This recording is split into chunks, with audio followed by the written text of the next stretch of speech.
Welcome back to Temporal Directive, the Star Trek fan podcast, rewatching the entire franchise in chronological order. I'm Gary. And I'm Tom. We are breaching our Temporal Directive to bring you this special extra episode. Today we are talking about the most recent episode of Star Trek Starfleet Academy, Vitus Reflux.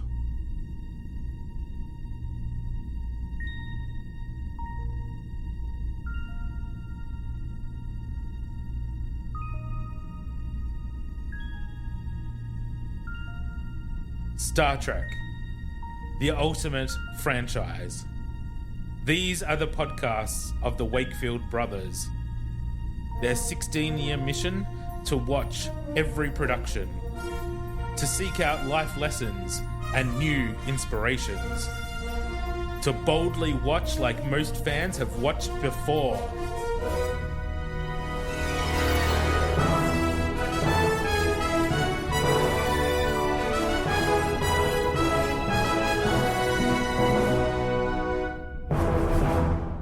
Episode 3, Tom. Episode 3. Yeah. Oh, yeah. It's exciting. Before we get into talking about the episode, though, some admin. We are doing these special bonus episodes each week for the new season. There will be a little break as I go on holidays very shortly. Yeah, like a couple of days, right? 9 days. Yeah. Yeah, I've still got another week yet. But nice. Yep. And then when I get back, we'll catch up. And yeah, so I'm only going a couple of weeks, so won't be gone for too long. But because these episodes are based right at the end of our chronology, we will revisit them again in 15 or 16 years when we catch up.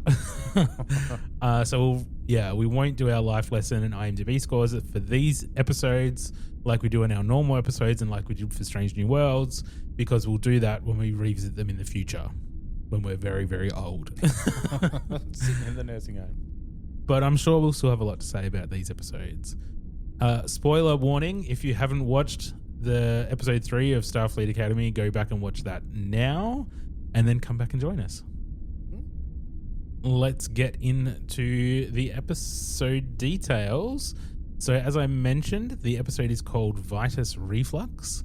It is written by Alex Taub and Kylie Rossiter, directed by Doug Arniokovsky. I don't know if I said that right, but we'll go with it. This is his 12th episode of modern Star Trek. He did 5 for Discovery, he did 5 for Picard, and he did one of the short tracks. Nice. Yeah. The original air date was January 22nd, 2025, and the IMDb synopsis is: while our cadets compete to join an elite team at the Academy, a battle of escalating pranks breaks out between Starfleet Academy and a rival school. Tensions rise fast, threatening their newly emerging bonds and a blossoming romance. Okay, well, this sounds, It sounds more young adulty. Yeah, it sounds more Dawson's Creek. Yeah. So I guess this is going to be a youth-focused episode and probably less of the political. Yeah. Well, it's probably. Please, Beta Z, rejoin the Federation type of stuff. Well, I didn't think we were going to end up on. Beta Z with them building the new... No, I didn't either, but I was hoping we'd get that kind of... in the background all the time. Yeah, I thought that would be hopefully part of the stories ongoing. Me too. But anyway, well, we'll see. We'll never know. This might have some of that as well. Maybe it's just more in the background. I don't know. Anyway, let's go watch it and we'll find out. Radio. And we're back from watching Vitus Reflux. Well, I think we were right. Yeah. That was definitely a young adult focus. Was. Yeah. First thoughts, what did you think? Well, I didn't mind it. I mean, it was fine. I did actually enjoy it. Again, this is a really good cast, but there was definitely a lot less political stuff going on in this one, and just a bit more about the kids themselves. But I guess that's sort of what we were expecting in the first place. This is kind of what I was expecting. Yeah. The whole thing to be. Yeah, and it might be more of this pretty much from now on. But we do know that there's stuff to come because we've still got the villain out there doing something, so there's got to be something cooking there. We got other stuff going on. Yeah. But yeah, it's probably going to be a bit more focused like this. I mean, I didn't think it was terrible. No, it wasn't bad. I didn't mind it. It was quite good. It was fine, but I think one of the things that I don't know that we've talked about, and I see a lot of complaints about this, and I probably don't mention it because I don't want to. I don't want to be one of those people. But the way people talk in the modern era Star Trek, and especially in this one, and maybe we mentioned it because we were like, there's more casual swearing and stuff. Yeah. And they're young and they're not officers and all that sort of stuff. But it's not just like this, the swearing. It's the like modern day references, like contemporary to us now. Like the Captain Archie said, "A PR dumpster fire." Yeah. Okay. Like what? That doesn't sound like something you would ever hear in Star Trek. No, it doesn't. And just stuff like that. Like there's just a few things that was the only one I made note of. Yeah. But some of the language is just too contemporary to us now, I think. And some of the reference points and stuff that they use is too contemporary to now. And that might be necessary because it wants to connect to the younger audience. And so maybe they need to have those sorts of modern language and modern ways of speaking and modern references. But for long-term fans of Star Trek that are coming to this as like the 12th series, it's, to me, it's quite jarring to hear that kind of language quite so often. Yeah. Not a huge criticism. I'm like, it doesn't make me not like the show. I'm just saying that it's quite different. I've noticed it, and it makes me go, I just wish it didn't do that. I wish they used more Star Trek language. Yeah. Which would make more sense to me as well, because it is how many years in the future? Like it's 1,000 years or more in the future. So the language would have changed from now to then. Yeah. A lot. Yeah, like a lot. So, even though she's been around a while, like the Chancellor, but she's only still been around for 450 years. So there's still 500 years of language evolution there. But she's not even the one that does it the most. No, I know. Like, that was just the quote that you used. But to go from like us now to Wesley Crusher and him being an Academy student, and the way that he spoke and the other students spoke and acted and behaved to what they are now. And I know that they're going to regress a little bit. The burn had all those impacts and all that sort of stuff. I know that, but surely it wouldn't have devolved to this. No, well, I wouldn't have thought so. Wouldn't have went back 1,000 years. But a lot of the complaints I see online where they talk about the language being used is also paired up with some other stuff that is not valid criticism. Yeah, okay. Yeah. Like someone said, I don't like that they have a gay Klingon. I was like, I don't think they've talked about his sexuality. Yeah, one, they haven't actually made that anywhere near a thing yet. Like, I mean, you can see it coming. Probably, maybe, but maybe not. But maybe not. Just because you're just more effeminate doesn't mean that he's gay. That's right. Like, look at you. Yeah, well, that's exactly right. You're straight and you're the gayest person I know. That's pretty much and I'm right. gay. Yeah, that's right. And you're gay, and you come across fairly straight. So exactly. Yeah, absolutely. But also, like, how many gay Klingons would there have been throughout all of history? I mean, it's a whole civilization. There would be gay Klingons everywhere. Of course. Like, just because you haven't seen one before doesn't mean they don't exist, people. Yeah, exactly. Yeah, exactly. So anyway, there's a lot of criticism around that stuff, and I've seen review bombs about all sorts of things, about women being overweight, like that's a valid criticism. What? Yeah, there's a whole thing. Oh, did they forget the recipe for Ozempic in the future? Fuck off. I've seen that comment at least 10 times. What a load of shit. Yep. Obviously, we've forgotten now how to be decent people. Yeah, exactly. Comments about her Captain Arche not brushing her hair. Like it doesn't look brushed. Oh. Wow. Okay. How disrespectful she is to the captain's chair because she doesn't sit in it properly. It's her chair. What do you mean? Who's she disrespecting? Herself? All the other captains, the male captains. Oh, fuck That's off. what someone actually wrote. Oh. She's disrespecting the male captains from the past. pretty sure there was a female captain in the past too, by the way. A couple. Just to say that. But other than that, it's her fucking chair. That's what I'm saying. Like, there's so much just shit criticism for this show. It's absolutely brought out the worst in a bunch of people. Okay, right. That are just they crying woke. They can't be Star Trek fans. You wouldn't think so. They can't be, because Star Trek is all about accepting new civilizations and, accepting new cultures and all that. That is what it's about. Is about not judging people and accepting people, because that is what it is. Yeah. Otherwise, why fucking leave your couch? Yeah. Just stay at home. Do nothing. Why enjoy a show about exploration and getting to know new people and new worlds? If you're only going to judge them and go, why aren't you exactly like me? Yeah, exactly. Like, fuck off. Yep. Don't even watch it. Yep. Totally agree. Totally agree. Ridiculous. I do have one criticism. Of this episode or the show in general? This episode. Go. There was way too much feet. Yes. There was way too many feet in this episode. I thought it might have been guest directed by Quentin Tarantino. I personally do not like feet. Yeah. There was way too many in this episode. Yeah. It was a lot. Yeah. A little bit more editing out of that would have been nice. But anyway, I thought the characters had some good stuff to do in this episode. I really liked that Calica. It was kind of like capture the flag kind of. Yeah, I liked that game wasn't too. it? Yeah. So I thought that was cool, and I thought the pranking against the two colleges was kind of fun. It was fun. Yeah, I'm not sure about a Vulcan bully. Yeah, but we've seen it before in the JJ verse. We had the Vulcan bullies that were bullying Spock when he was young. Exactly. It's not. Yeah, it's not out of the realms of possibility. No, that's right.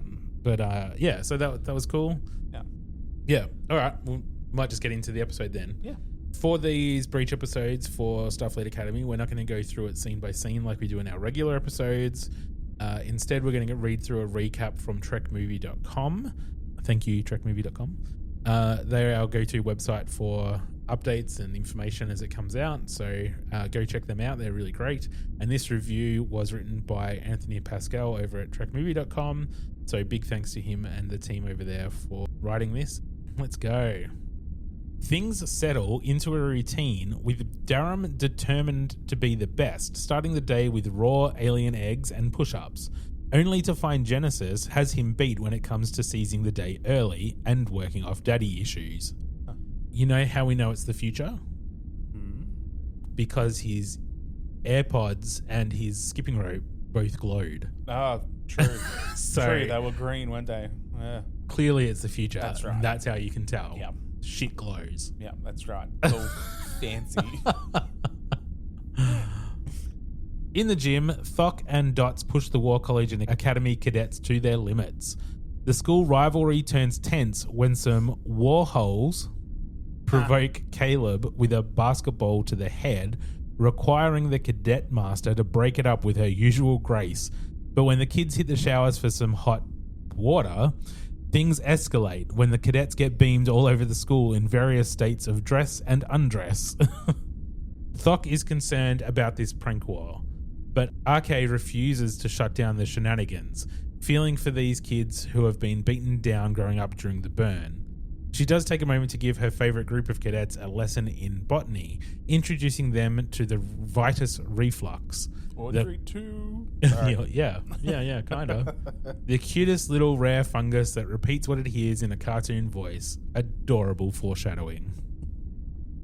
I really liked Thok's line when she was trying to convince RK to do something. When she said, "They've shenaned once, they'll shenan again." Yeah, that's it. I thought that was funny.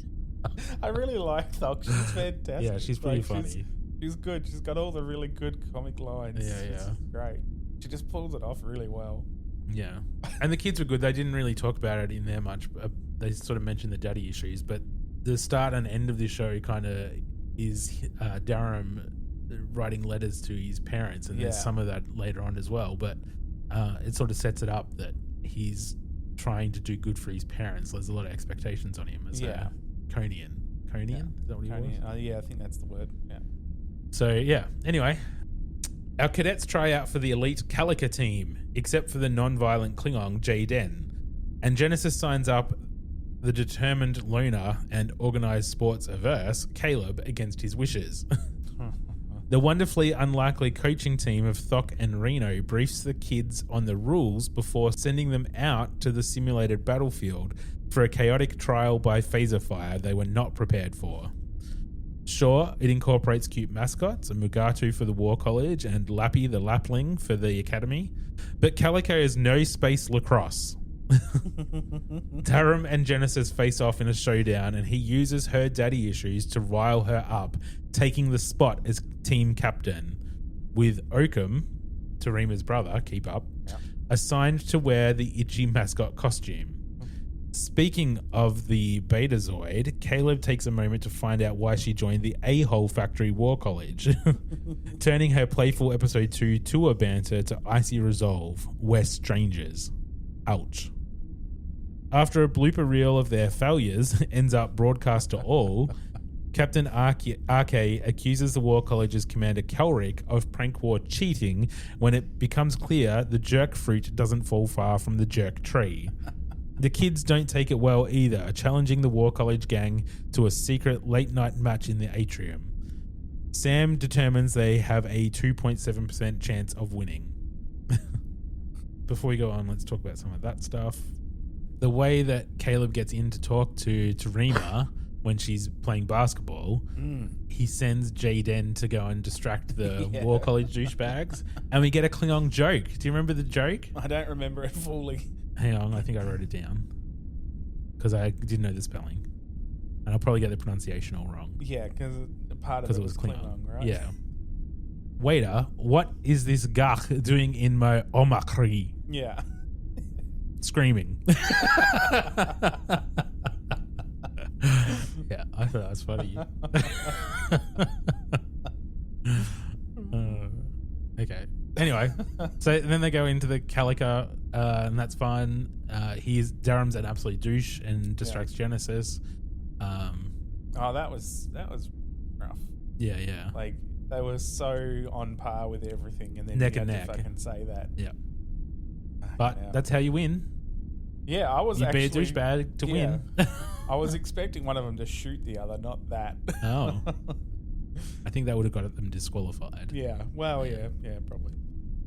Yeah. And then they set up the challenge with the War College guys, and Darum's obviously the captain, so Darum outlines a plan for him to play the aggressor, but that obvious strategy quickly backfires, and the Academy team quickly lose 3 games. After ignoring Genesis' advice for a match point game, Darum gets quickly taken out. Genesis takes charge using bits of strategy she picked up during practice, like creating a smokescreen and using Airbud logic to determine there are no rules against Sam using her unfair hologram powers. Mm-hmm. It works and they score, much to Darum's chagrin. Right before Thok and Reno arrive to angrily and snarkily, respectively, break up the fun and send them all for a chancellor scolding about not understanding her lesson about patience and empathy. She gives the kids more menial labor and puts them on a very specific lockdown. New team captain Genesis realizes RK has been dropping hints on how they can win this prank war. She goes all Danny Ocean, assigning the team to various tasks to show those War College losers who is the boss of this sci-fi school. After Darum gets a bit of key life advice from Reno, along with some insight into how she and her partner Thok find a way to make it work, the contrite teen rejoins the team, showing rare vulnerability. Oh, Fishboy learned a lesson. Good for him. Fishboy? Anthony. So mean. He was so pissed that someone outsmarted him, essentially. Yeah. Like, he was just like, go in there and shoot him. Go in there and shoot him. And he wanted to go in there and be the only aggressor and then just cover him. Yeah. He's so arrogant. Yeah, it was ridiculous. Yeah. I mean... So I'm glad that he failed so miserably and learned that lesson to, not be a douche. Yeah, absolutely. Fucking oath. So it worked out really well. Like, it was a really good thing, actually, all of that. I enjoyed watching how it worked, like how it played out. It was good. I really liked the War College guy, who I can never remember, the Calrec, and the Chancellor. Okay. Yeah, their whole interaction was really good too, because he was such a douche. He's like, I'm not going to back down. No, that's right. That's right. And she was like, this is about the kids. Yeah. Like, let the kids prank each other. That's fine, but don't help them. That's right. Like, they can be kids and do that kind of thing, but, you can't, like, what you say, put your thumb on the scale and make it unfair. And he's like, he was basically like, well, fuck it. If you can't handle it, I'm like, well, you bastard. Yeah. It was real good. Yeah. Okay. The plan goes off mostly without a hitch, as each member of the team has something to do, including J. Den cloning Calrec's eyeball. The only snag came after sneaking into the War College to turn off the security holograms. Caleb, in a Mugatu disguise, gets caught by Tarima's superpowers, and she admits she still has the feels for the big lug before sounding the alarm. But with a smile and a kiss. Aww. This reverse heist dropped off souped-up Vitus Reflux spores in the War College dorms, turning the place into a little school of horrors. Hey. A confrontation between the students is shut down by Calric, who admits defeat to RK and her students, and things de-escalate. Caleb later susses out RK was a historic Academy prank queen, and she had been guiding them all along. She was just happy they figured it out on their own, sort of. Wrapping it into the bigger lesson of becoming Starfleet officers by learning how to disarm their opponents without going to war, unlike those shoot-first War College guys. Thok also realizes RK was one step ahead the whole time, learning she needs to trust the awesomeness. With everyone having learned their lessons, the kids gather for the letter jackets. Darum sees how Genesis is more ready to lead than he is, and Caleb accepts that maybe it doesn't suck to have some people who have your back. Even in the 32nd century, school is school, just with aliens and ray guns and shit. It says and such, but we're Australian. And that's the recap. Yeah, right. Yeah. I love it. And such an endangered species, can't touch it, can't remove it. It's just gonna be stuck and you there. have to be calm. Yeah. You're just going to make it grow faster if you get stressed. Yeah. And also the oversight committee is coming right now. Yeah. Such a good thing. It was great. It was done well. Yeah. I did enjoy it quite a bit. Yeah. I really liked the Klingons line delivery and stuff. Even though he hasn't had much to do yet, I thought he was pretty good. And I like the Sam, the hologram girl. I think she's pretty good too. No Doctor this episode. No, I noticed that. Too much Jet Reno for my liking, but there wasn't that much. There was like 2 scenes, maybe 3. Like that's enough. And now that they've told us that she's in a relationship with the first officer, I'm assuming she's going to be around a bit. I was just about to say that. I'm like, and we found out that she's with Thok. So, yeah. Which I wasn't expecting, but that's pretty cool. No, but was it French Klingon cuisine? Is that what they were going to eat? Yeah, it was something about. I thought I heard turducken, but it must. Yeah, have she been. did say turducken. Yeah. She didn't program the replicator properly or something. So, yeah, it's kind of fun and a bit silly, and it was very like Lower Decksy or like there's always been some fun sort of silly episodes. Like I know Deep Space Nine had that whole baseball episode where they played against the Vulcan team, and they did a heist episode too. That was kind of they did a heist episode as well. I can't remember what it was called, but yeah. Anyway, so like it was just fun. It was just fun. I would have never mind. What? No, I don't know. I don't know. Yeah, it was just fun. It's just I just would have liked something a bit more serious, or a secondary story or something going on. Something. I don't know. I like the character stuff. I liked it all. It was missing something for me to make it great. Yeah. Fair enough. Yeah, I quite liked it too. I thought it was quite fun. I mean, I like when they do little things as well, but like the Lapling and Megado and stuff like that. It's fun. Yeah. Yeah. Happy to filtered in history that's sort of just fun to watch. Yeah. Like, you know, and yeah, I don't know, I just like that kind of thing. It's And all still the very on characters are point, right? They're Yeah. still talking about education and empathy and patience and leadership skills and all the things you would expect from a Starfleet Academy show. Exactly. So, It does make me wonder why there's still a war college. In a way, well, because it's I suppose probably there's still a burn stuff. they suppose still they're haven't still- recovered. The Federation's Yeah. still regrowing and whatever. So, Yeah. Can't Yeah. just turn it into the Federation. and they Still always need- had. They probably always had. Like I know in Enterprise that we're watching at the moment, they've got the Makos on the ship with the Starfleet Academy officers. True. So, like, there must be a military arm to the Federation And I that suppose isn't they did Starfleet. talk about things like, was it like, the Navy and things like that, in like, must have been Deep Space Nine again, was it? Didn't O'Brien or someone talk about his father or someone being in the Navy, something like that? I don't know. I think it was brought up in something. I know they did on Enterprise, but that makes maybe sense that's what because it's the only one spaceship. So it makes sense that there's still Navy and Still stuff. Navy. Because Reed was saying that his family came from Navy a background. Navy background and they were disappointed when he joined Starfleet. Yeah, maybe I'm getting it confused. Maybe.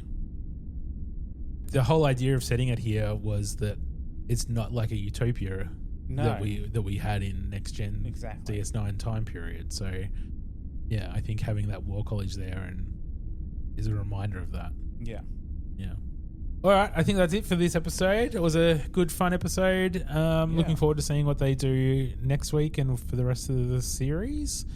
If you want to let us know what you thought of this episode or Starfleet Academy or just Star Trek in general, please get in touch. We'd love to hear from you. You can find us on Facebook at Temporal Directive Podcast and Instagram, just Temporal Directive, or you can email us at wakefield_productions@outlook.com. We'll be back with our regular episode on Friday, and we'll be back next week with another special episode. Live long and prosper. Peace and long life.